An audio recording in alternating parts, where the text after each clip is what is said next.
everyone. And we are live. Hello and welcome to another episode of Sound Booth Theater Live. Hey! Whoa! What is that sound? Can you guys hear that, or is that just me? So over the top. My God. Just My God. what has the show turned into? Our adoring We have hired a out. television studio audience, It's fucking over. and they are here, and they are they are fantastic, and they can only make one sound. Yeah, well, I'm really I'm feeling artistically stifled by this new studio audience that we have. It's weird enough to have people watching us live on the internet now. Yeah. Like all these people who can give us feedback in real time. I feel like I'm pandering now. I feel like The audience they loves agree. it. Yeah, they agree with. Hey, so I'm here. Well, my name's Justin Thomas James, and I'm here with, of course, that guy that you were just listening to who's complaining about the live television studio audience is Mr. Jeff Hayes. Hi. And sitting right next to him, all the way across the country in Maine, is Andrea Parsneau. Lovely, lovely. And of course, the one and only, the man who we're going to be reading his works by, of Prax Venter. Greetings, humans. It is I, Prax Venter. Wow, you sound like you're going to save something. It is I, and I will save you and something and someone somehow. Oh, thank goodness you're here, Prax Venter. There's a well stuck in the Timmy. And there's a well stuck in the Timmy. No, actually, I want to thank you guys, Justin, Jeff, Andrea, everybody at Sound Booth Theater. I am beyond excited to be starting this project with you guys, and I cannot wait to see how you bring the story of Irrelevant Jack to life. I cannot wait. So thank you so much. Yeah, thank you very much. Okay, I'm going to stop on the sound effects there because that would have been a great place for applause, but the television studio audience can take a break. My pleasure, honestly. This is I've started reading Irrelevant Jack for anybody who's interested. If you're watching this, I hope you are. And I've started my pre-read. I've started recording. I'm a third of the way through the narration. It's going to be sent off to Andy soon, so it's going very well, and it's a great story. If you're in the chat right now, show of hands. You can put both hands up if you want. Who has read Irrelevant Jack? I'm not in the chat. Should I be in the chat? You should check out the chat. There's a lot of cool people in the chat. Let's check it out. Who do we got? We got we got Joshua Adams. You can pop it out of YouTube too, so you don't have to have the YouTube going on if you don't need to. You can pop it out, put it on the side. I want to try. There's those three dots. Pop out chat. I'm gonna try and pop it a little bit. We got Suzanne Barbetta is here. Hello, Suzanne. Welcome. We got Philip D. Hernandez, who says, "Yo." Well, back to you. Yo, Philip. My brother. Philip D. We got Hayes McGee, who is not related to Jeff Hayes, even though people ask about that. Who is that guy? Andy, do you know him? Should he be here? No, nobody should. Don't trust him. Don't trust him. Nobody trust Hayes McGee. He's shifty. Muggle FX. Oh, I actually have one of those. Those are all Muggles. We only include Muggles in our television studio audience. Mugbloods. Ooh, Pat's here too. Hello, Big Pat. Ooh, Patrick. That's a real life friend. So that's the first time we watched. Cool. Real life. What are the odds? What's this real life that you mentioned? That's probably a good segue into talking a little bit about what we're all doing here regarding Irrelevant Jack. What is this Irrelevant Jack project, and why did you write it, and what's it all about, Prax? Okay, well, since I've started down the LitRPG path, I've wanted to write one. I don't know, a lot of people imagine doing it. And it's a challenge putting together the game aspects and putting together all the numbers and everything. But what I do it up, geez, because it was in me and it had to come out, I guess. and it's about a man who gets sucked into another world, a world that needs his help, a world where the people are on really hard times, and it's just a lot of different things come together to bring this lit RPG around to. Oh man, I don't even know what I'm talking about anymore. Well, you've got the like reality aspect of it. Like he gets into the game, and I guess we'll be talking a little bit more about this because once we I don't get want into to the spoil scenes. it, because I keep trying to think Yeah. of like things I can say, and then I go, no, I can't say that because then it's going to give everything away. So yeah, it's a story about a guy going into a video game and meeting real people instead of NPCs. Let's put it that way. Okay. All right. And you definitely get the sense, like I got the sense while I was reading it, that there is a lot that is not explained at first. Like there's a lot of I don't want to spoil it. Because you can feel that. You can feel that there's a layer of mystery and other layers of mystery underneath. And they stretch further into the series too. And there are mysteries that will be established that don't get answered until a few books in. So, yeah. Okay. Well, book 1 is available on Audible, or not Audible, not Not Audible, yet. Not yet. Amazon. That one, the other A word. So that's down in the link, so you can check that out. And book 2 just recently came out on Amazon as well. Correct. Isn't it kicking some major ass too? I don't want to kick my own ass, but I think it is. Yeah, Oh, it's doing pretty good. Don't kick your own ass. Don't do that. Yeah, we've got 2 Prax Venter books on the way eventually once we get to book 2, but right now it's just book 1, and we'll be I guess stay tuned, join the Sound Booth Theater Facebook group for more updates on when this book is going to be out. Dude, we are like less than 20 people away from 1,000 members in Sound Booth Theater. What? Yeah. Yeah. What? We're at 20 people 981. away.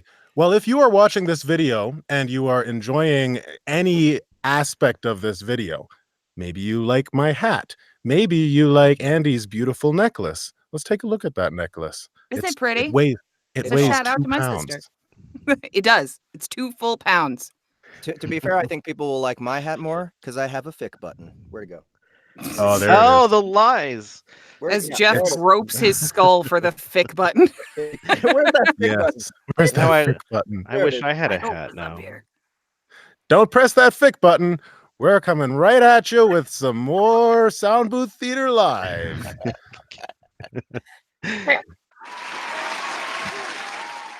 Okay. That studio I think it's audience time is not on their to due. they are not. Oh yeah, what I was going to say was yeah, if you like anything about this video, like, subscribe. Subscribe.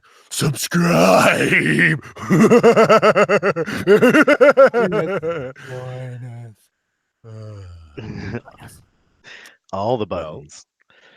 should we get started? should we do some reading? Let's do it. Let us do some reading. So everybody has their scripts. Yes. Look it over. All of your lines are highlighted. There's some direction as well, so feel free if there's narration going on, you can just look through to some of your lines, get an idea of your character. Scene number 1, though. Why don't we just jump into it? And because we're going to be introduced to some new characters, well, actually, Prax, why don't you just go ahead and explain who Jack is? I was gonna say, can we have like a character rundown? Just what you got in your head? It won't match perfect, but you know the bill. Well, who Jack is? Jack is a regular Joe who was working in a cave mine. I'm trying to think. What do you want to know? Because again, there are so many things I could spoil, like his personality. Yeah, give us a little bit of his personality. I guess direction for Jeff, so that he knows how to act the character, and same with Lex.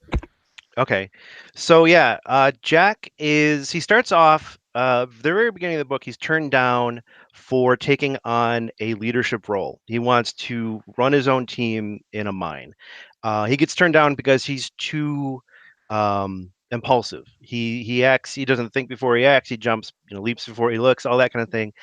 So that is going to be kind of how he starts, and as the book continues before the end, he will come around and realize what's worth fighting for, and the people in the area will harden him to take responsibility for everybody. So kind of starts off immature a little bit, but that kind of twists the more he learns about where he is and how it affects everyone.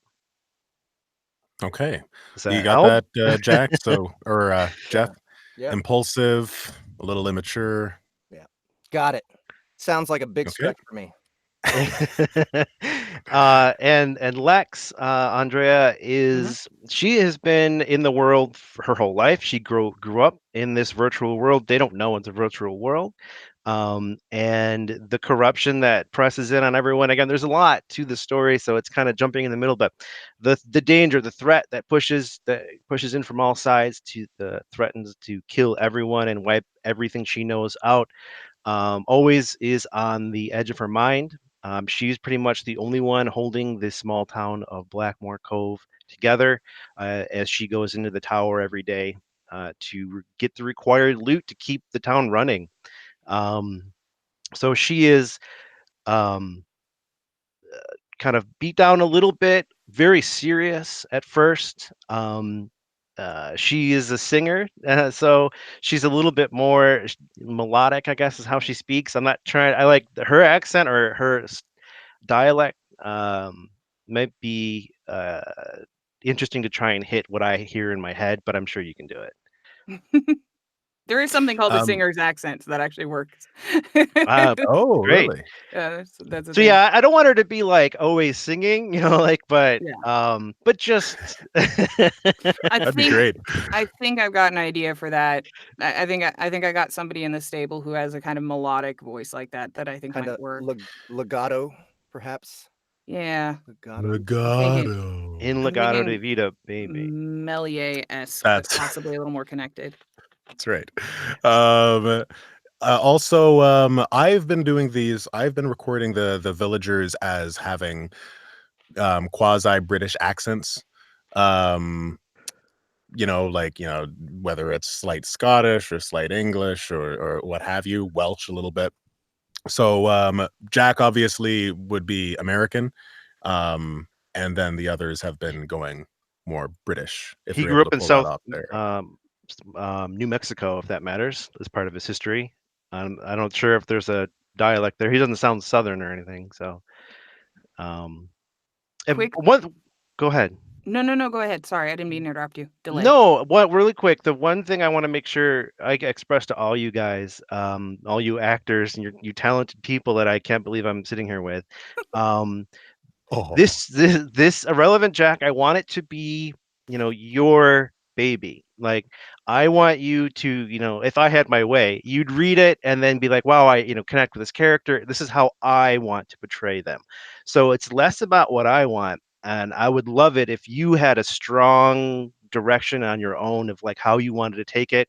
That would make me infinitely happy. So I just want to share that with you. If you have an idea of how they should go, it's the correct idea. Authors, if you're listening, take notes. That's a very nice attitude to have with your audio. And this is how you get the best audiobook, to be honest. Like we Yeah, always yeah. ask the author, what do you want? What do you want? But most of the time I find that authors are like, I don't know what they sound like. It's words on a page. What are you talking about? So the fact that Prax wants us to take it and run with it, it's gonna make a good audiobook. Oh, that was my quick question. You said all the villagers have been UK-esque accents, right, Justin? Yeah. Lex is from this village, right? Lex is from the village. So yeah, Lex is a little bit I'll round out her special. vowels a little bit. Okay. Yeah. I was thinking kind of like Final Fantasy 14, Minfilia, kind of maybe a little less young sounding. I wish I knew what that was. Andy knows. Yeah, okay, I think I know exactly what, and that's pretty much the voice I had in my head for. Hold on, go ahead and keep. Beautiful. Well, real quick, Jeff, just to go off what you said, if you ask me, I will tell you what I think for sure. But again what you think is the right answer, because that way I view it. I wrote the words, I put them out there. My job is done. I put it out there. So I'd love to see what you guys come up with. Cool. Awesome.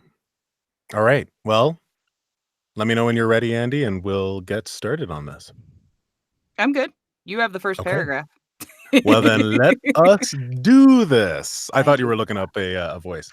Oh no, I was just reminding myself because it's been a while since I played the main storyline of Final Fantasy XIV. Right, so I was making sure Minfilia was who I remembered her being. It was. We're good. Okay. Quick setup. Perfect. This is the cover of the book, by the way, the first paragraph.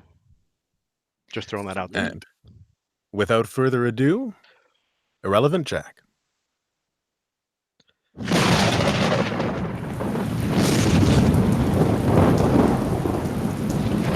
He laid where he landed, motionless, blinking up into the rain. Tried to figure out what was happening to him, but between the explosives in his head and the stinging ripped flesh on the back half of his body, he was having a hard time focusing.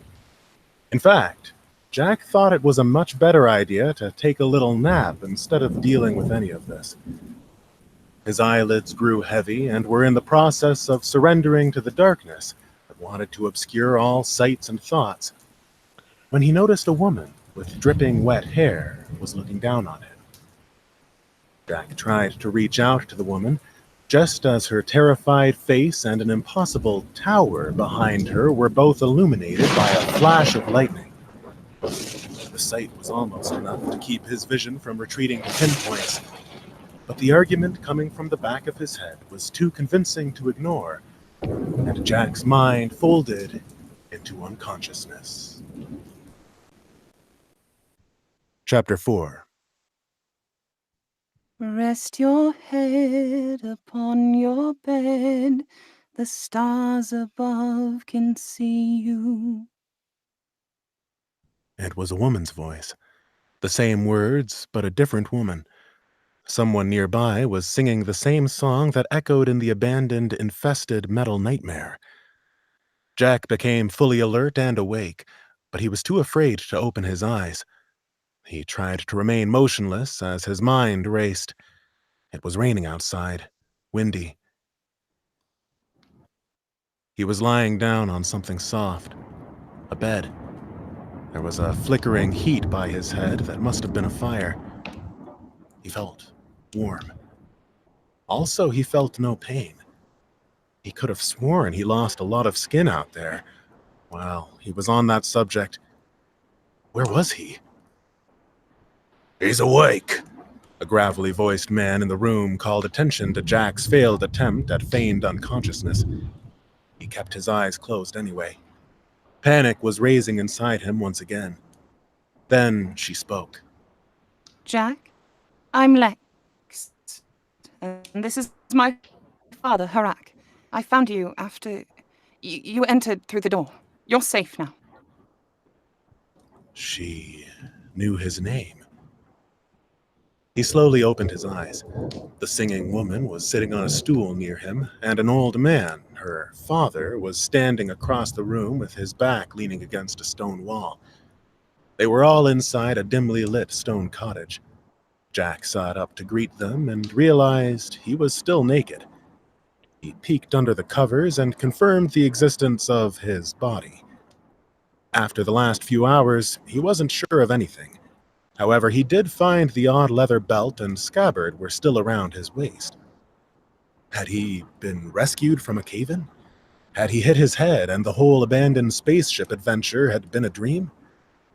Then why did he still have this weird belt? The scene before him looked more like he was rescued by Vikings. The man near the back of the room, Harak, she said, was dressed in slabs of roughed-up leather armor. He had a massive gray beard and oozed scrutiny, staring at Jack over a glowing pipe held in his teeth. Lex was a pleasant contrast. Her blonde hair drank in the firelight, and her large eyes seemed genuinely happy to see him. She just sang the same lullaby as the voice being broadcast throughout the abandoned hallways. He wondered if she had been the one to lead him here. Where am I? Was the first question to make it out of Jack's mouth. Her lips pressed into a tentative smile. Let me be the first to welcome you to Blackmore Cove. We weren't expecting someone new at our current town level. We have so many questions for you. The look of hope in her bright golden eyes made him a little nervous. And what was this about a town level? The storm picked up as the wind howled around, and even through the stones in the wall next to him, what seemed like a lifetime ago, he had been surveying a cave system for precious metals 50 miles north of the Sierra Madre. By the way the air smelled, he now had to be near an ocean. I have a few of my own, Jack said, wondering where on earth Blackmore Cove was. How do you know my name? How did I get here? And where are my clothes? Her eyebrows furrowed slightly. Your name? I just inspected you. She paused, as if that was enough.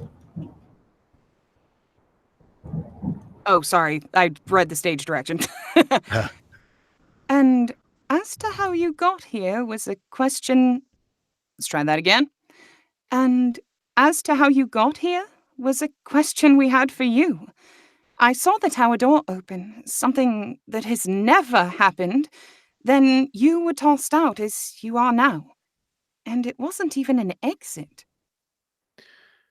What she said wasn't making any sense, but her voice held a quiet reverence. Jack was thinking how none of his questions were really getting answered when Harak snorted and rolled his eyes. Lex turned to face the bearded man behind her. Why would I lie to you? Harak shook his head and looked away, sucking his pipe and blowing out a plume of smoke.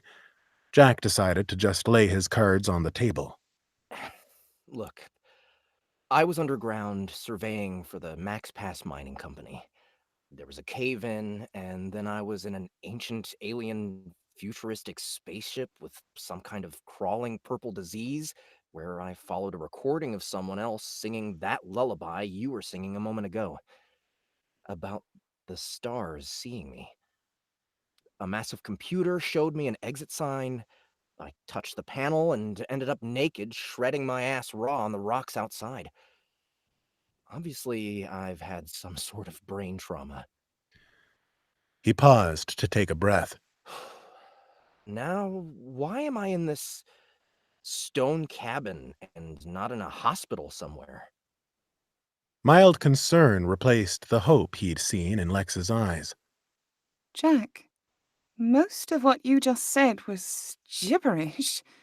You must have really hit your head out there. But you spoke about the song I was singing. Did you hear someone singing those words in the tower? Her darker eyebrows sprang back to hopeful, and Harak had suddenly found Jack very interesting again. It was coming from a machine. It was a recording, repeating over and over. I was infected. It was all over my hand and crawling up my arm. It felt like I was being consumed. Jack looked down at his hand. All signs of the tainted, pulsating mess were gone. I thought I was going to die. Maybe I did. That voice saved me, I think. Following it led me here. Jack gestured around the small stone cottage, and he noticed Lex staring at him, wide-eyed. "She led you here? She?" Harak ripped the pipe out of his mouth and walked a few steps forward. "It can't be her, Lex!" The blonde woman flinched as he continued to hurl his words at her back. "She's gone! We have enough problems without some madman stirring up old ones!" Harak's face was wild with rage as he gestured at Jack. Lex didn't move, yet she seemed to grow smaller, her gaze locked down at the floor. Harak's smoldering eyes snapped to Jack's, making him very uncomfortable. He was essentially naked under a cloth blanket, and if this bearded lunatic was going to start getting aggressive, Jack had only his fists. "Okay, hero," Harak began, the word dripping with sarcasm. Care to explain your class, or that damned empty sword belt in your main hand equipment slot? Harak stepped into the firelight, and Jack could see him a lot better.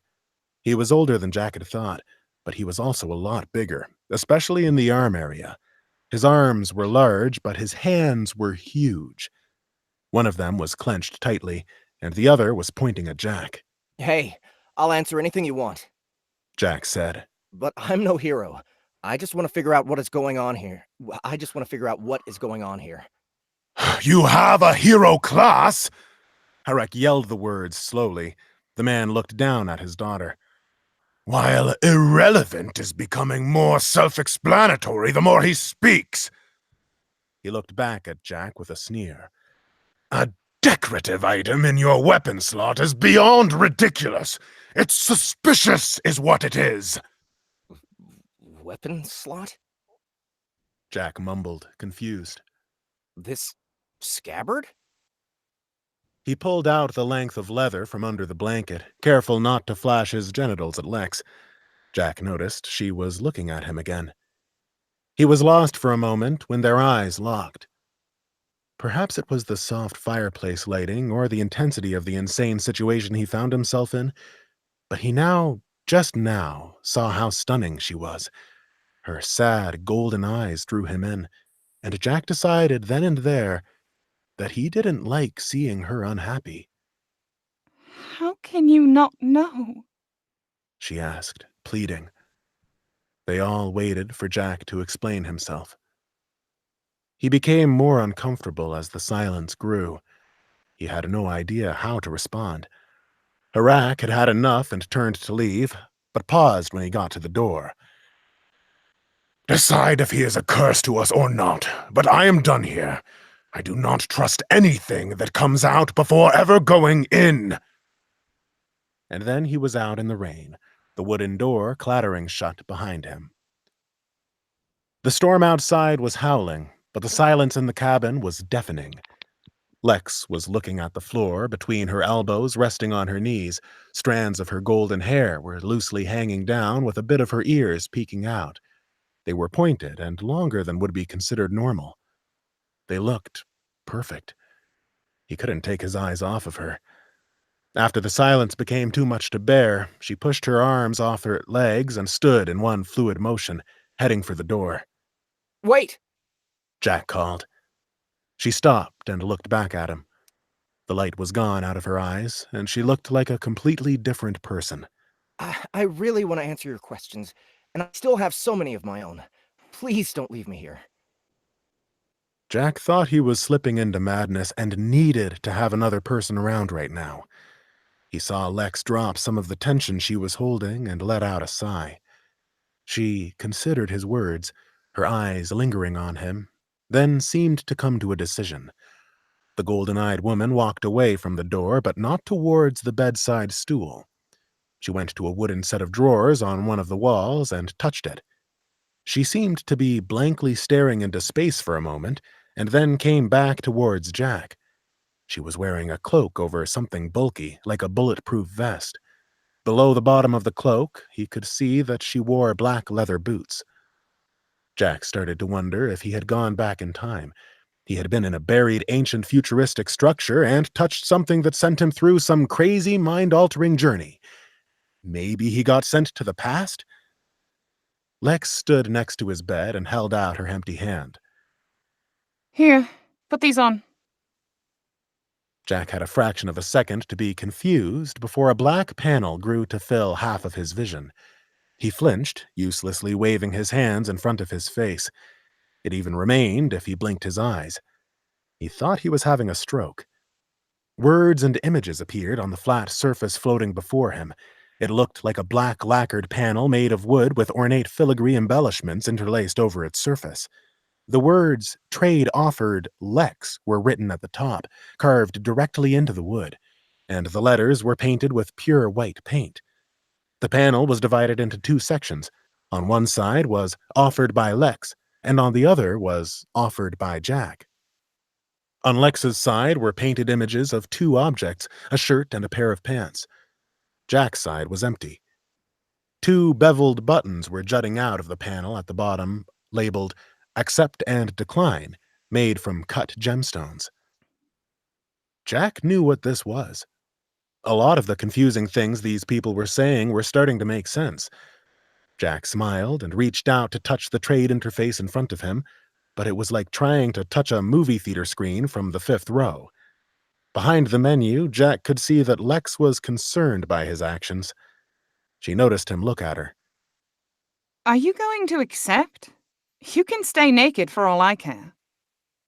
I've never seen anything like this. How do I... He reached out and tried to touch Accept. The button flashed, and all the colors on the panel inverted for a second, then the whole menu faded away. Lex walked away from him and over to a chair on the other side of a wooden table. She crossed her arms and sat looking at him expectantly. So, this is a game? Some kind of virtual world? Jack asked, searching the blankets around him for the clothes from the trade. As an experienced player of pen-and-paper role-playing games, he was easily seduced by a few digital ones when he was younger. That was before he had decided to get away from everything he knew to explore caves and strange lands for real. This is no game. She said, squinting her eyes. And if you talk like this, it will be you leaving, very shortly afterward. She paused to make sure Jack understood. When I saw you appear, I was filled with hope. There isn't supposed to be anyone new, much less someone with a hero class. Even if yours is bizarre. Even if your brains are jelly and you don't know how the world works. This town is so far gone that you are an impossibility. We asked for help that we knew was never going to come, and then here you are. Jack stopped searching for the items and looked up into her shadowed eyes. But you can barely seem to help yourself. She finished, shaking her head slowly. Hey, I am a pretty fast learner, and I am highly motivated to figure out what the hell is going on. The things you think I should know? Just humor me. How do I find those items you gave me and put them on? Fine. Open your inventory and move them into your equipment slots. How do I actually do that? Open my inventory. He repeated. I don't know. Explain how you actually move your arms. Jack looked down and wondered briefly if all he had to do was think about, and there it was. Another black lacquer panel filled his vision. The inventory panel was mostly an empty grid, but in the upper left corner were miniature versions of a pair of pants and a shirt. He looked around the menu, taking in all the detail. It was beautifully crafted. Jack's eye was pulled to some other stats in the upper right corner. Coins, 0. Free slots, negative 2,147,483,648 out of 16. That last one was odd, but Jack quickly shook off the confusion. He was determined to dress himself. Reaching out with his hand, he found the floating interface menu, reacted quickly to his slightest intentions. He thought he'd like to see his equipment slots, and the instant he did, images and information on the black panel shifted to display his character menu as well. There were a lot of details to process here. In the center, he recognized the familiar layout of empty boxes clustered around a representation of himself. Equipment slots. Jack whispered to himself. The character displayed on this panel was like looking at a 3D recording of him waiting in line at the bank. The tiny version of Jack stood naked, except for the leather belt and empty scabbard hanging from his left hip. He wondered if his body in this virtual world was identical to his own. It more or less looked like him. Short, jet-black hair, fit build, junk in the right places. His work had made his skin tight and his muscles toned. After giving this smaller representation of this new virtual body a once-over, he was more or less happy with what was there. He wondered what was happening to his real body and how to get back to it. Jack's eyes bounced around to other parts of the menu. The equipment slots were all labeled and empty except one. The one labeled Main Hand was currently filled with a miniature replica of the belt and scabbard around his waist. Jack remembered what Harak had said about having it equipped there. He'd have to come back to that later. He looked over to the other side of the menu where his inventory was. He focused his attention on the image of the pants and was only slightly surprised when a smaller black wooden panel emerged on top. Common cloth pants, legs, value 1. He indicated that he wanted to move them to his legs equipment slot, and they instantly faded from his inventory and reappeared in the intended empty box. The smaller representation of himself standing in the middle of his character screen looking bored, suddenly had a pair of white cloth pants on under his belt. Jack wanted the menus out of his face for a moment, and they faded from view quickly. A smile spread across his face as his brain rewarded him with a spark of a natural high for discovering how easy it was to control the menus. Peeking under the sheets, Jack saw that he indeed had the white pants covering his lower half. He hadn't even really felt them slip themselves on while he was sitting up in the bed, but there they were. They were a little rough, but they got the job done. He opened both menus again and focused on the shirt Lex had given him. Common cloth shirt, chest, value 1. Jack moved the item over to his free chest slot, and then it was on him. This is amazing, he mumbled under his breath. He dismissed his inventory information and focused on his character menu. The first thing to catch his attention was the text carved into the top. Jack, hero class, irrelevant. Irrelevant? He asked as he looked over to Lex. The look in her eye implied she had been watching him the whole time. The blonde woman took a deep breath before she spoke. My father knows much about the heroes of our world, because he's worked with a countless many. He was a great leader. I trust in his wisdom when he says he has never heard of a class like yours. It doesn't sound like a good one, does it? You ask me to play along and teach you how to use your menus, and sitting here, watching you learn to equip items makes me believe that you truly are in need of help. But I need to know if you have the possibility of being any help to us. I don't suppose you know what your combat role is, do you? She asked, a dark eyebrow raised. Jack pulled the cloth sheet off of him, spun and put his feet on the floor. The stones were warm on his skin from the fire. He didn't know what being any help meant and had a bad feeling about it being directly related to a combat role. If this really was some hyper-advanced virtual video game, was there respawning if he got killed? Jack was going to add that to his growing list of questions when he remembered the way both Lex and her father responded about someone being gone when he mentioned the singing that led him through the ship. He decided to put that one off for a while. Yet, if he wanted to get out of here, he needed to know more about everything. And if this were a game, it would probably be wise to learn the rules. Even as he insisted to himself that he wanted to get back home and out of whatever this was, there was a small part of him that wanted to help Lex in any way he could. How do I find out what my combat role is?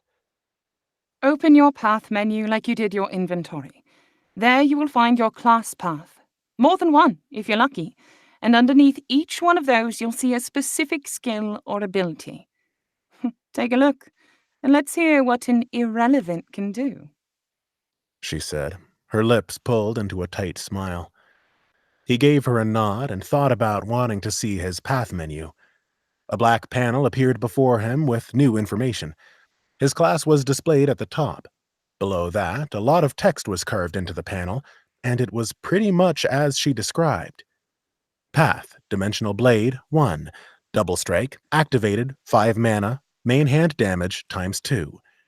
Your blade becomes a blur, attacking the target twice in a single moment. Path, Data Mining, 1. Mining Laser, Channeled 2 mana per second, main hand damage per second. Skill repeating parenthesis rewrite underscore v 1.58 parenthesis include parenthesis error dot correction parenthesis target exclamation total local underscore user parenthesis semicolon unith. Jack was pretty much getting the idea until he got to the data mining path. He was very much in a virtual game that had combat skills, and that game seemed to be malfunctioning. He was no computer programmer, but he knew enough to know code looked something like this. He became aware of the faintest gnawing sensation in the back of his mind, and the strong urge to wake up from this dream rose up from within him. Jack's mind raced and quickly settled on a solution. He tried to pull up a log out menu. When that didn't work, he tried to think of different variations.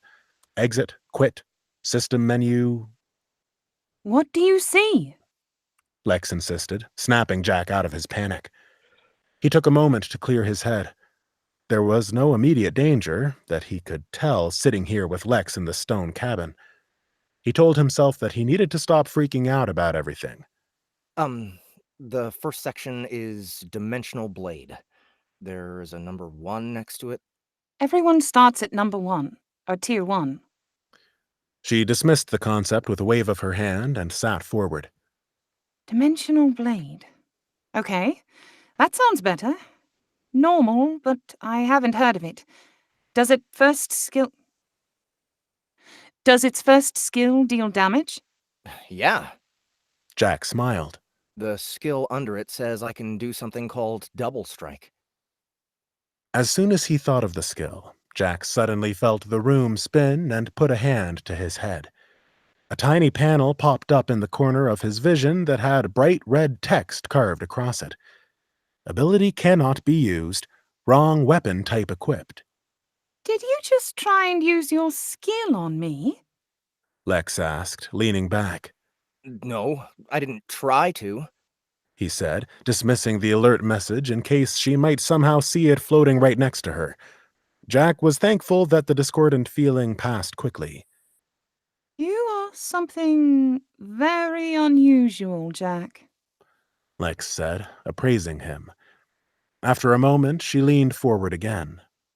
Watching you learn all the things people are born knowing sure is interesting. I haven't seen anything interesting in a long time. And scene. Woo! All right. Woo! Nice intro. Okay, so I got a complaint from somebody that I was a little too quiet. Have I fixed that? I turned my mic up a little bit. Everyone cool with my level? You didn't sound quiet ever to me, really, but Yeah, you do sound good now. You were quieter than everybody else, I agree. But now you're better. Okay. I'm blown away. That was amazing. Amazing. You guys, I have nothing really to add feedback wise or anything. I wouldn't change a thing. Great Awesome. job. Okay, Yeah, so I would say the same. I mean, I've from what I've read of the script, I think you guys nailed the parts, so good job. Oh awesome. yeah. Oh Okay. yeah. So I said that I was only able to stay for 1 chapter, but I'm too into it now, so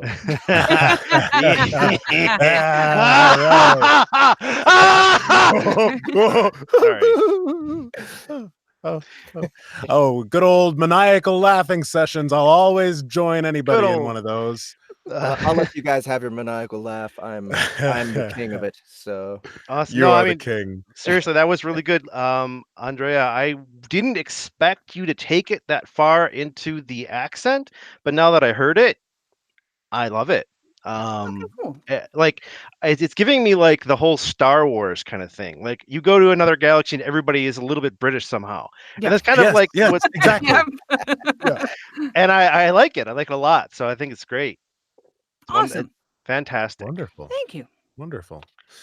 Well, why don't we head on over to the next scene? If you're watching this live, don't forget to like and subscribe and leave some comments. We see the chat is bumping right now. yes, it is. Wait, Oh, there's- another I'm gonna go thing. back Lots and of look at this. Another thing. I don't know if I can do it myself right now, but all the links need to be updated because what's happened. I think what happened was you copied and pasted. Oh, that is exactly what happened. Yep. Yeah, Yep. and then the ellipses are there instead, and now it's like if you click on the LitRPG group, it actually takes you to literal role playing. Oh, interesting. LitRP, Well, right? here's a impromptu shout out to Literal Role Playing. They're really great group probably. Yeah, And you should check them out maybe. I don't know, maybe this will be a serendipitous thing. I'm gonna go see if I can correct these things. That would be awesome. Thank you very much. Live. In the meantime, why don't we say hello to the people chatting? Yeah, Hello. we have 20 viewers now. This is fucking awesome. Wowzers. Thank you so much for joining and hanging out. We got Sup 093. That's Tito. Sup? Tito. That's Tito. Sup, Tito? Yo. 93. Yeah. We got we got Joshua Adams reporting in. Bill. Hi, Joshua. And Bill's status is under a bridge. Good to know. So if anybody else is watching this stream under a bridge, cool. It's like old school Facebook when you it was your name and then you would just select from the drop down list of is excited. Feeling happy. Is feeling happy. That's right. It was is. You're right. Yeah, Yeah. did a sentence out of your name. Yep. Justin is under a bridge. Collecting tolls. Oh yeah. Dadgum troll. Does anybody do that? Is that anybody's profession these days? I sometimes when I don't have anything better to do, I go to a bridge and I stand underneath it and I yell riddles to people, threatening their livelihoods. No, I don't do that. Okay. I will find you. I heard collecting tolls, and then you said, "Is that a real job? Do people really do that?that?" And I'm like, people are toll collectors. That is true. I realized that as I was saying it. That was one of those situations where I was already halfway through the sentence before, when I realized that is a thing. Yeah, that is actually a thing. But are they called trolls? Possibly. Toll trolls? Toll trolls. Definitely toll trolls. Dude, they're all over where I live. Next time I go onto the toll highway, I'm just going to give them the $1 and just go, "Thank you, toll troll," and then just drive off. What? No! They can do nothing.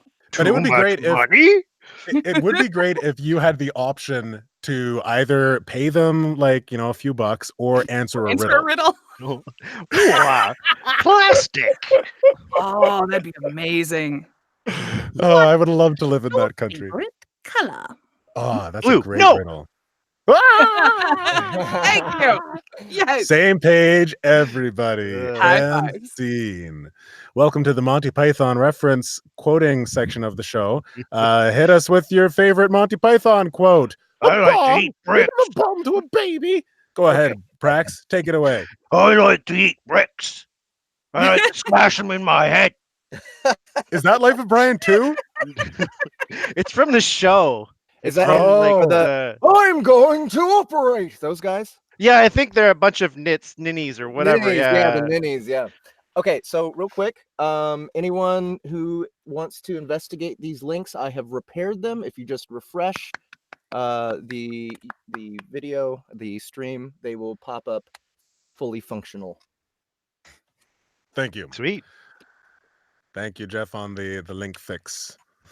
Great. Well, we've had some laughs. We've had some Monty Python references. I think it's time to get back into Irrelevant Jack. Let's get irrelevant. Let's do that. What's the hashtag for Irrelevant Jack? Get irrelevant? Hashtag get irrelevant? Well, I have been using kind of the climb the tower, feed the town. So maybe something like that. Hashtag climb the tower, hashtag feed the town. Feed the town. Oh, CTTFTT? There you go. See, that'll come across perfectly clear. That will definitely be nobody will. No question. None. Yeah. I'm gonna get that on the shirt. Climb the tower, feed the tower, huh? Oh, Relevant Jack, I'm sure. Oh yeah. Awesome. Scene. Brain went in a weird direction. 2. Doesn't it always? Oh, climb my enormous tower. I just started plugging new words in. Plugging. Yeah, well, I went with Titty Tower. I was like, climb Titty Titty Tower, Tower. fall off Titty Tower. Definitely what that stands for. Feed Titty Tower. Once again, I do have another series that we're not reading today. That's true.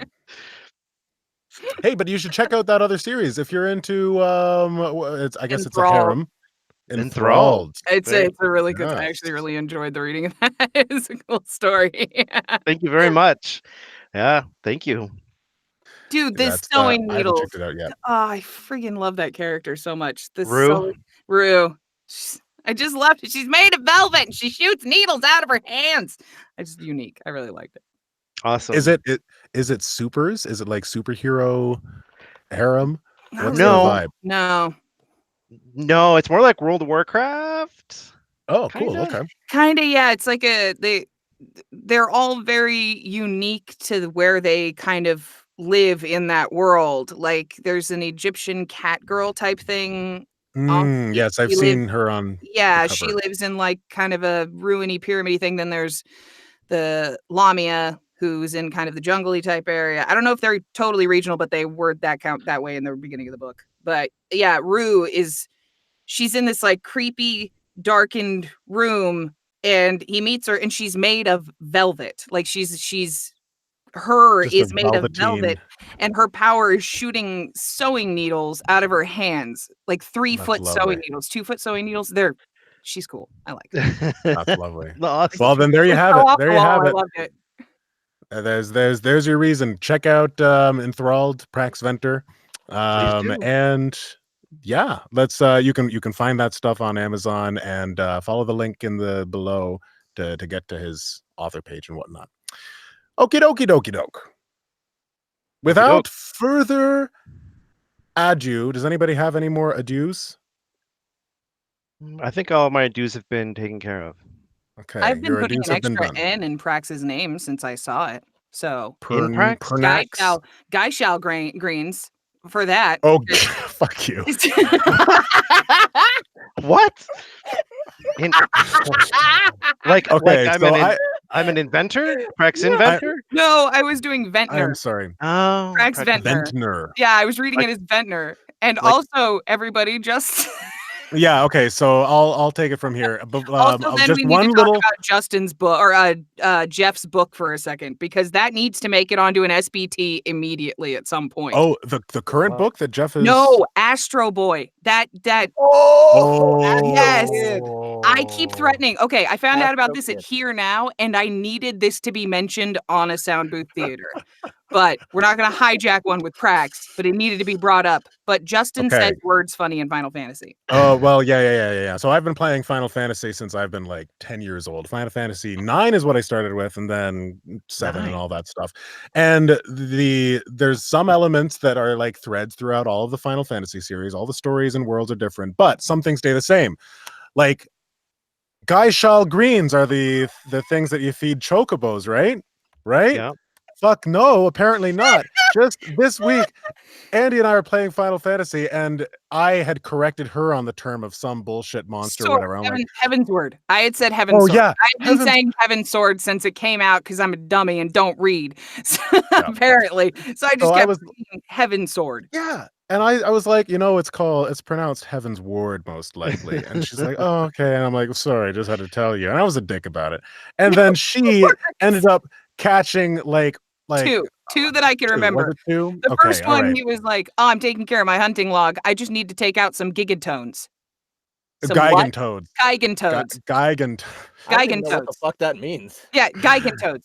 And I was like, wait, what did you say? And he said, well, I need to kill some gigantoads. And I went, Justin, I'm like 98% sure that's gigantoads because they're gigantic toads. Yeah.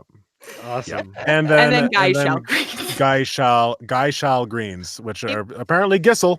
I've been reading the word wrong for over I think I did the same thing. Almost 20 years. Oh, man. Almost 20 years. There's other great ones that we caught of yours that I just can't remember right now. Man, Well, he's so We Canadian. gotta write them on. Pasta. We gotta write them down. Pasta, sorry. Okay, all right. I'm sorry to end this Yeah. this We- just Okay, okay, then let's get it session, going then. Yeah. Okay, where I pronounce words wrong. Oh, one Sorry. of them was really funny though. Oh, never mind. Okay, I'll remember it later. Yeah. Without further ado, Yes. scene 2, Irrelevant Jack. I think it's just like the next chapter. And it's like It is the next chapter. There's more, Five but comes after 4. we skipped some stuff, but yeah, this is pretty Quiet, much you. directly after. There is one new character here, Demi. Let's have a quick introduction to who Demi is and how you imagine her to be played there, Prax. Sure. Demi has been in the town for a very long time. Her whole life too. No, not her whole life. Oh man, I'm trying to remember her character now. She's been there for a very long time. She is like the town's mother figure for everybody in town. She runs the inn. She's been there when she first started. The inn was 3 stories high, and she was I'm going too far into it. I'm spoiling things. We're about to read it, but no, she's just basically stuck around. She's a lot like Lex. She's been in the town forever, and she's struggling like everyone else, but she's a lot more down to earth and serious. I guess Lex is down to earth and serious too, but she basically takes, I guess, the role of the bartender in a classic anything, where she kind of doles out advice, and kind of is there for everybody in the town. Kind of takes care of everybody. I picture her as being, like you said, motherly, warm. She seems to me to have a bit more of a sense of humor than Lex at the beginning, until she starts getting into some of her deeper stuff. Again, member of the town, I picture British accent, but I guess more of a more refined type. Yeah, she's older, while more maintaining refined. Friendly. I'll stop talking. Well, no, that's perfect. Okay, you think you can work with that, Andy, who is... Yeah, no, it's fine. I just heard what I thought was like yelling outside the booth. Yeah, no, that's fine. Okay. That's great. I got an idea. That was me. Oh, okay. Thank you. Yeah. Jeff ran over really quickly. I'm glad to know Jeff is it also was the something. Flash. Yes. Spoilers, Jeff's the Flash. It sounded about right. All right. Scene 2, Chapter 5. Wait. Oh my God. There is yelling. Is there confrontation? Who's yelling? My jackass husband's interrupting the stream. Okay, continue. My God. My God. Hayes McGee, how dare you? What? What? Here's your I soup love you but wanted. get out. No, he's just saying the word Scottish. Also, I punched him in the face with the door on accident. He just like opened the door part way and he's like, Scottish. And I was like, what? And he goes, Scottish. And I pushed the door open to hear him and it went right into his face. That'll teach him the Scottish. Yeah. Do we want to do a Scottish accent for Demi? No, the Andy purpose of doesn't this? want to No? just do a No? random Okay. Scottish accent. Why not? Are you not good at Scottish? That's gotta She be what can it be. is. No, I have a bunch of Scottish accents. It's just, yeah, it doesn't necessarily make sense for that specific character, though. If she's supposed to be like Perfect. elderly and kind of not elderly, but older and She- refined. She is very similar to Lex in the singing stuff too. She actually trains Lex. She teaches her a little bit how to use her ability. So she's an ex-hero, by the way. In this world, it's bygone heroes is what they become when they retire. She retired to open the inn. So Okay. yeah. So she's been through. She knows. She's experienced. That's probably the best way to give her something. Experienced. She's wise. I like that. All right. Well, then here we go. Again. Scene 2, Chapter 5. True to her word, Lex returned to the cabin the next morning. Jack. She called and pounded on the door a few times, startling him out of a deep sleep. He had no idea where he was for a moment, but it was her voice calling his name that had jogged his awareness. The cabin looked different in the pale daylight, and the stone slab floor was much colder without the fire. He climbed out of bed, walked to the door, and pulled it open. Lex had backed away from the door and waited in the center of the dirt path. It was the first time he saw her in daylight. She was still wearing the bulky cloak, but her hood was down. Her straight golden hair was short and ended just past her shoulders. Her pointed ears poked out on each side. Jack stepped onto the sun-warmed ground and joined her in the daylight. The sky was gray with total cloud cover, but the sun was just behind them, casting a filtered brightness across the land. The vibrant green blades of wild grass swayed gently in the breeze, laden with the scent of salt that could only be carried from a nearby ocean. Standing next to Lex for the first time, he noticed that she was shorter than he was by a foot. Greetings, Jack. I wanted to introduce you to someone before I head into the tower, She said. What are you doing there? Jack tested the ground with his bare feet. It had absorbed most of the water, so his toes only sank a little in the soft earth. Keep this place going. Oh, She no, got that's a distantly in her face. Sorry. Yes, I read it as like distantly as in the distance. Sorry. That was good. Emotionally, distantly. Whoop. Stinking homonyms. Okay, hold on. Keep this place going. She got a far-off look in her eye as she gazed at the building he had spent the night in. Jack looked around more carefully and saw that he was standing in the middle of a run-down farm.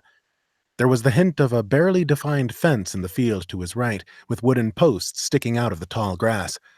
Behind the field was a large building with a faded red tint that looked like it used to be a barn, but the roof was mostly absent. Who used to live here? He asked, suddenly feeling a little odd about whose bed he had slept in. Hume. He was a good man and a good father. Come with me, Jack. Lex abruptly turned and walked away from him. Jack quickened his pace until he was just... Jack quickened his pace until he was next to the shorter woman. As they moved past the stone cabin where he spent the night, something that shouldn't exist drew his gaze. To his right was a massive stone tower that continued up into the sky where it vanished into the gray clouds above. Based on what little he knew of physics, the structure shouldn't be able to stand under its own weight. It was marginally wider at the bottom, but after a certain point, the tower straightened out and reached taller than anything Jack had ever seen. Wow, he said. Lex just looked at him briefly and kept walking. is that where I came from? Yes. Look, oh, I was looking at the tower. Yes, directly out of the entrance, and certainly not at the right time, she said, looking at the tower. Jack didn't quite grasp why those two things were important, but she seemed to think they were. If he wanted to get back home, going in there might be a good start. Could I come with you? Into the tower? You would die. I don't want to be responsible for that. Jack couldn't take his eyes off of the impossible sight as they walked. He noticed an arched doorway at his base, and in front of the door was a slightly raised flat stone circle surrounded by a short wall with a weak spring of water leaking out of a hole at its center, like a fountain with its water shut off. Jack noticed Lex was ahead of him again. She moved fast for being as short as she was. Hey, I never thanked you for healing my shredded backside, he said when he caught up to her again. I wanted to say I really appreciate your help. She gave a quick nod in response, keeping her head straight ahead. Jack didn't like how cold and distant she had become. He quickly added, Don't worry about me getting in the way too much. I'll be out of here and back to where I came from as soon as I figure all this out. She responded by walking even faster. After a minute of walking, they approached an intersection in the dirt path. The fountain and the tower were directly to the right. To the left was a square stone building situated as if it were built to be exactly in line with the tower. It was raised up on a small ridge with a few half-buried stone steps leading to the door. Jack looked around, trying to drink it all in. The land was green and lush, and everything around him was either dirt, thick grass, wood, or stone. Lex turned left at the intersection and continued toward the square stone building, while Jack lingered at the crossroads. The imposing tower stabbing into the clouds was something out of a dream. His eyes explored the area around the fascinating structure. Jack noticed that most of the ground around its base was covered in thousands of small pebbles. The ground ended abruptly behind the tower, and beyond its edge he saw a thin glimpse of a vast, dark ocean as it met the horizon. He closed his eyes and let the crisp sea air fill his lungs. Jack! Lex called from behind him. Sorry. He turned and jogged up the path to where she was. I've never seen anything like this. Lex simply turned away from him and continued toward their destination. Stone boulders made up the building's walls, and the thatched roof looked like it was made from a dried-out version of the thick grass that was all around him. Unlike the cabin he had slept in, this building had a row of windows facing out toward the tower. Thick gray wooden shutters covered them all. Lex stepped up the few flat stones that led to a set of double doors and pulled one of them open. With the interior exposed, ocean winds raced inside, sending the smell of grilled food outward into Jack's face as he stood behind her. His stomach made a fist and reminded him that he hadn't eaten in a while.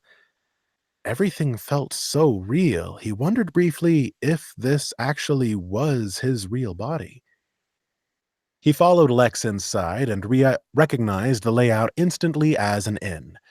There were a few long wooden tables with long benches and a large hearth in the far right wall. Ahead was a counter with a few stools that must have been the bar. Tucked away in the back corner, Jack noticed a small square stage made from wooden boards. For performances, perhaps? There was a stairway leading up to a second floor on the back wall, and a blue curtain with a giant white eye painted on it hung behind the bar. Jack and Lex were alone. She walked straight to the bar and called out. Demi, we're here. Jack followed her and figured there had to be a kitchen behind the curtain. Lex came to a stop when she got to the rough wooden counter and leaned her elbows onto it. Sit down, Jack, she said. He took one of the stools and pulled it out a bit. The smooth stone floor was cold on his bare feet, and he welcomed the chance to not be touching it. Old and cloudy bottles of random shapes, colors, and sizes stacked against the back wall caught his attention, but he didn't get to look for long before something unusual happened to Lex in his periphery that made him turn his head. The heavy hooded cloak she was always wearing had suddenly vanished, and she was standing before him in a tight black leather outfit. Jack only had time to blink before a small wooden shield appeared on her left arm, and after that, a sharp-looking short sword in her right hand. Lex reached past her pointed ear, grabbed a leather sheath strapped to her back, and with her free hand and thrust her sword into it without looking. She was magnificent. Important vital areas were covered in thick leather patches, but around those, the thigh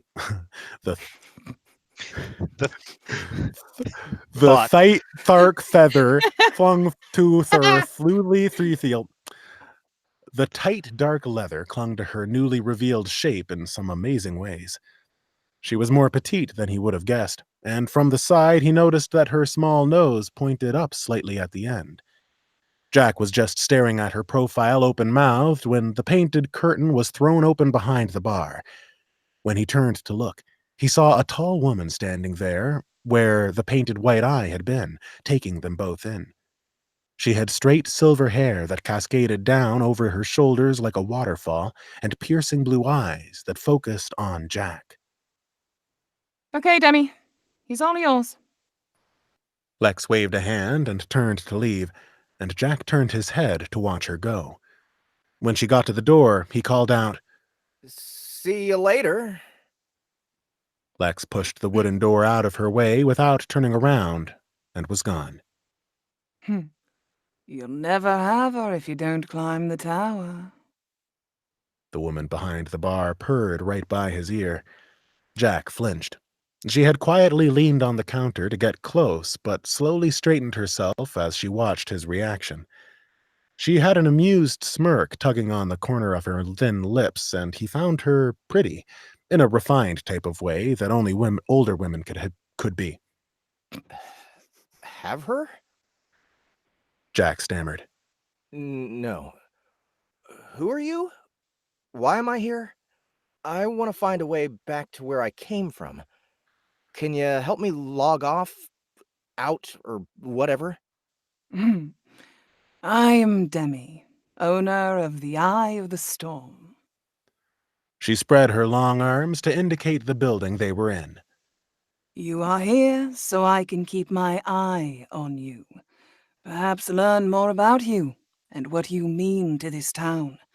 Where you came from is certainly a question I wish to explore. But first... Demi held up a single slender finger, then turned and stepped into the kitchen, pulling the curtain closed behind her. The painted eye was looking down at him again. Jack was alone at the bar with his thoughts for a moment. She was his babysitter. He was being watched by an adult, so he didn't hurt himself. He was growing impatient with being helpless and lost. Demi came spinning back from behind the curtain with a plate and a wooden mug in her hand. She set both down in front of Jack. In the middle of the plate was 2 grilled pieces of whitefish. A moment later, she set down a bent fork next to the plate. First plate's free, She said, and backed away from the bar top to give him some room. Now, tell me your story, Jack. And tell he did. And I think that's where we're just going to end that scene, just because we've got one more scene to get to. And yeah, you've got a little taste of Demi. What did you think, Prax? Great. Really good.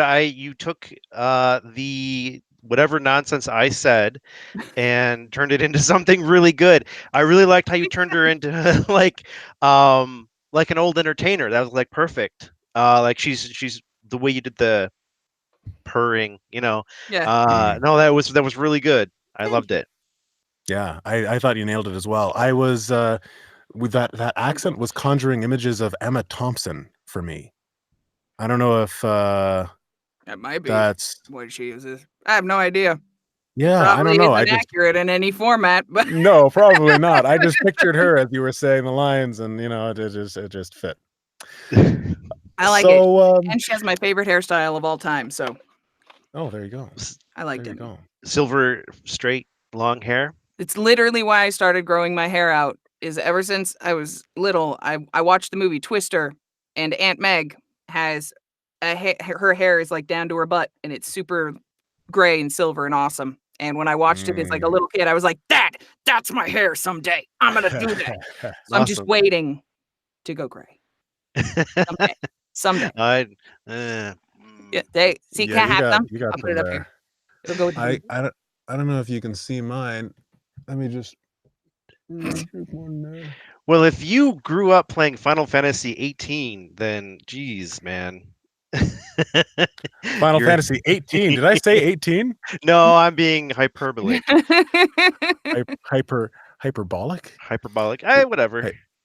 Yeah, I don't know which one is right, so I would have to hyperbolic, but I was doing a little bit of a callback to mispronunciations. The epitome. Well, I thought of another one. I tripped over myself because I thought of another one. Trant. Trant? Trient? Oh, Trant. Yes. He goes running in and he's like, "Oh, look, a Trant." And I'm like, "What?"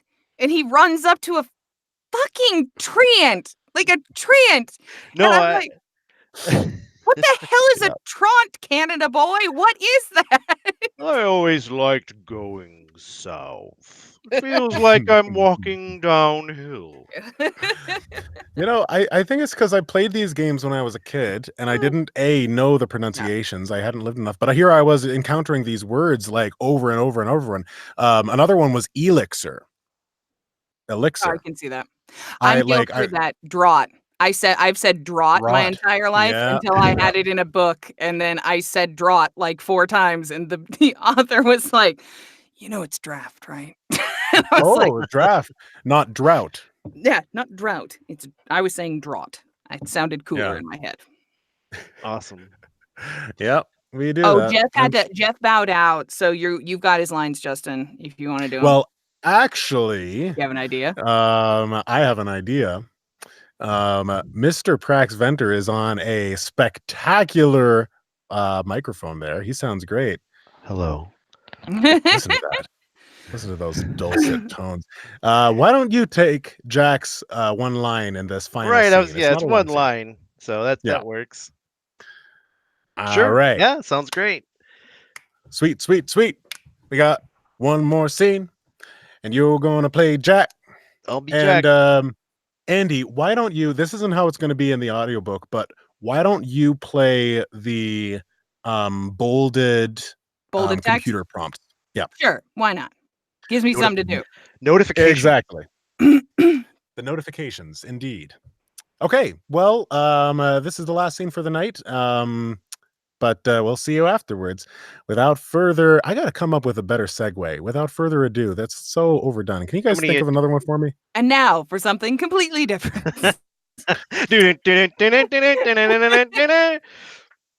I like that. I'm gonna do that. And now for something completely different.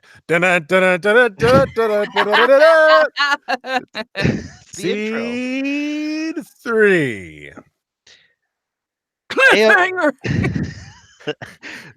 Come on, give him his space. He's doing his line at this moment.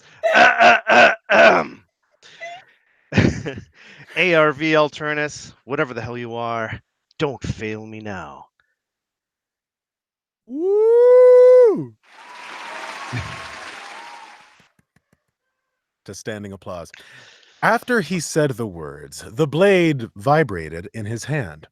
It was barely perceptible, but it was something. Perhaps it was the sword. Oh, but it was something. Perhaps it was the sword talking in his head all along.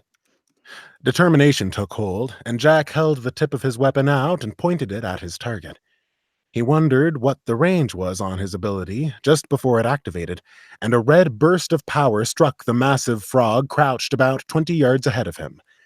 Flames engulfed the amphibian, and Jack's mana began to drain. 27 out of 30 MP. 25 out of 30 MP. 23 out of 30 MP.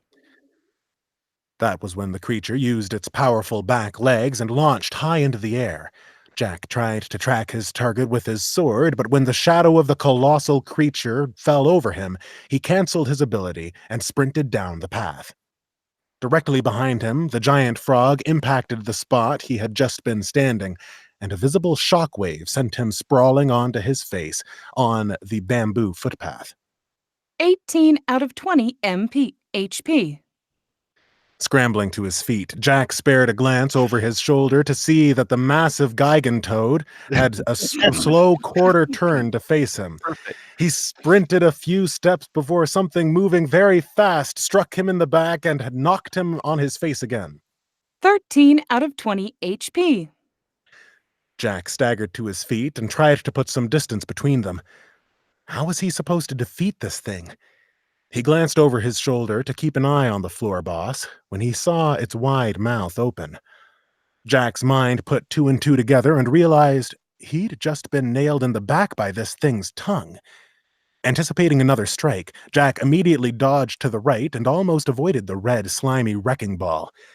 The grazing impact to his left shoulder forced him to stumble a little, but he kept his feet under him and sprinted away from the monster with adrenaline-infused haste. 11 out of 20 HP. Jack's fished-up boots pounded against the dried bamboo walkway in rapid succession as he shot another glance over his shoulder, just in time to catch the Gigantoad leap into the air again. He knew that if he kept running like this, the boss was going to keep the upper hand. He needed to take control of this battle. As quickly as he could, Jack skidded to a halt and sprinted back the other way, toward where the Gigantoad had just been sitting. When the creature impacted the bamboo path behind him, he was knocked to the ground again by his proximity to the white, rippling shockwave. 7 out of 20 HP. This time, Jack didn't get up. He rolled over, pointed his sword at the frog's, damn it, ugly green ass, and activated his minning laser. Minning.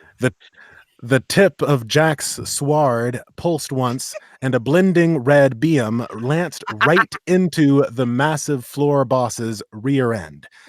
Just like the giant snails on this floor, the giant frog had a hard time turning around, and the railings on the footpath made it even more difficult. The unfortunate creature made pitiful gurgling noises as Jack's mana drained. Its tiny frog legs tried to navigate around its railings, but its huge body prevented it from turning quickly. Eventually, the massive bullfrog managed to face him, but by then, Jack was up on his feet and reedy. The giant amphibian tried to open its mouth to launch another tug attack, but Jack aimed the red beam of fiery death a bit upward and light up its skull from the inside, and the battle was over. The Fleur boss vanished in a spectacular display of glittering dust, and a pill of coins rained down onto the bamboo path where it had been. Bravo. And Absolutely. scene. That was fucking I think I beautiful. nailed it. I think I nailed it on the end Every there. one of those words were perfect. Dude. Yeah. Teach me, sensei. That was amazing. That's Nailed it. a lot of fun, actually. I'm thinking that scene 3, like, I was starting to make mistakes because, like, just my brain, I'm unable to focus after so much narration. Yeah, that was a lot.